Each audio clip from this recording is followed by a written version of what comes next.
Alright, ito ang ating ulam ngayon, mga kapoks natin dyan. Ayan, so kumukulo na. Ito na ang ating simpleng ulam, sinigang na bangus. Alright, diba? Ito, bangus. Okay, ang sarap nito mga kapoks. Sabaw pa lang, ulam na. Ayan,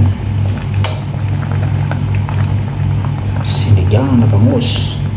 Ayan, sarap. Mayroon ng lumulunok-lunok dyan. Ayan, bangus. Ayan. Paano bigkasin ang sinigang without S? Sabi nila. Inigang na bango with kamati na may moaha. Moaha. Mohaha. Bango, kamati, itaw. Ayan.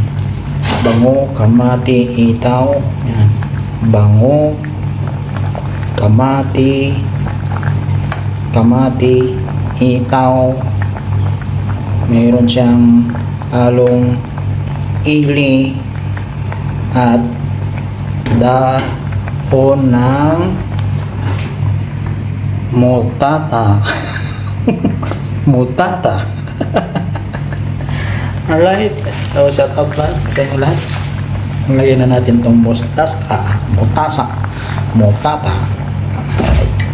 Mutata.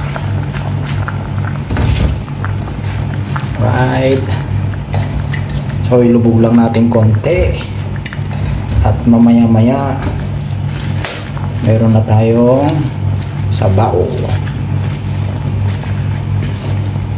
Magsasabaw tayo ngayon mga kapoks. Ayan, mustasa. Ayan, mustasa. Inigang na bango. Ayan, inigang na bango. Bango with amati, with muhaha, with itaw. Ayan, okay na mga kapoks. Salamat sa panonood.